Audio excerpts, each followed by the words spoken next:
வாழ்க்கையில் முறையாக பொதுத் தேர்வு எழுதக்கூடிய 10ஆம் வகுப்பு மாணவர்களுக்கு நம்முடைய சேனலின் சார்பாக மனமார்ந்த வாழ்த்துக்கள். இந்த தேர்வு உங்களுக்கு சிறப்பான அனுபவத்தை கொடுக்கட்டும், நல்ல மதிப்பெண்களை பெறட்டும் அப்படின்னு வாழ்த்துக்களை தெரிவிச்சுக்கிறேன். இந்த தேர்வில் நீங்கள் கவனிக்க வேண்டிய மிக முக்கியமான இறுதி நிமிட விஷயங்களை இப்போ பார்க்கலாம். தேர்வு எழுதும்போது கண்டிப்பாக உங்களுடைய ப்ரெசன்டேஷன் நல்லா இருக்கணும். ப்ரெசன்டேஷனுக்கு நீங்கள் செய்ய வேண்டியதெல்லாம் ரொம்ப சிம்பிளான விஷயம். வரிகளுக்கு இடையே இடைவெளி கொடுத்து எழுதுங்க, வார்த்தைகளுக்கு இடையே இடைவெளி கொடுத்து எழுதுங்க, நிறுத்தி தெளிவாக எழுதுங்க. அவ்வளோதான். அழகாக எழுதணும் அப்படிங்கிறதுலாம் அவசியமில்லை. ஒரு பாயிண்ட். அடுத்தது பார்த்தீங்க அப்படின்னா, இது மொழிப்பாடம் அப்படிங்கிறதுனால உங்களுக்கு எந்த விதமான பிழைகளும் வந்துடக்கூடாது. எழுத்து பிழையாக இருக்கலாம், பொருள் பிழையாக இருக்கலாம், சொற்பிழையாக இருக்கலாம். இதெல்லாமே எதுவுமே இருக்கக்கூடாது. ஒற்றெழுத்து முன்னாடி வந்துடக்கூடாது. வார்த்தைகளை நீங்கள் பிரித்து எழுதிடக்கூடாது. இதெல்லாமே கவனமாக இருங்க. கடிதம் எழுதும்போது கடிதத்துக்கு கண்டிப்பாக உரைமேல் முகவரி இருக்கணும். அதை கவனமாக நோட் பண்ணிக்கங்க.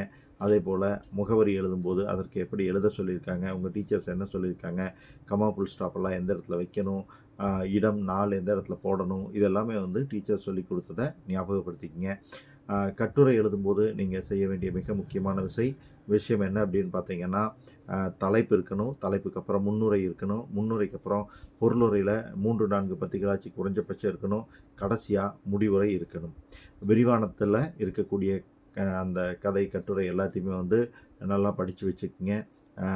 கண்டிப்பாக ஒரு 8 மதிப்பெண் வினா அதில் இருக்கிறதுனால அதை நீங்கள் ரொம்ப தெளிவாக தெரிஞ்சு வச்சுக்கிறது நல்லது. அதே போல் 8 மதிப்பெண் பெருவினாவையும் நல்லா படித்து வச்சுக்கோங்க.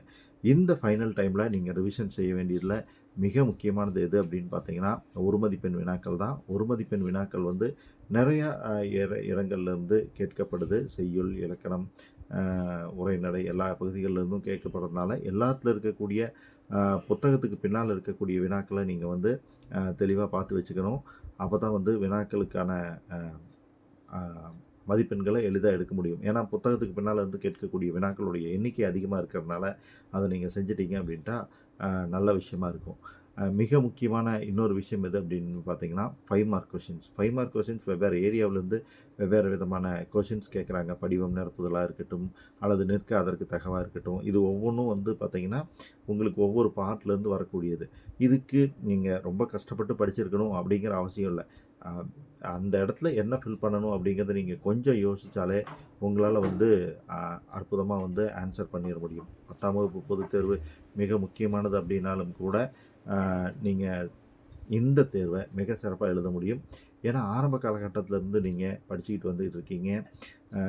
ஒரு நாள் விடாமல் உங்களுடைய பள்ளி வாழ்க்கையில் ஏதாவது ஒரு வார்த்தையாச்சும் கண்டிப்பாக புதுசாக கற்றுக்கிட்டு இருந்திருப்பீங்க. பல தேர்வுகளை எழுதிட்டு வந்திருக்கீங்க.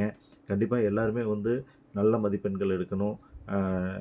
500க்கு 495க்கு மேலே எடுக்கணும், 499, 98 எடுக்கணும் அப்படிங்கிற கனவுகளோடு இருக்கக்கூடிய மாணவர்கள் இருப்பீங்க.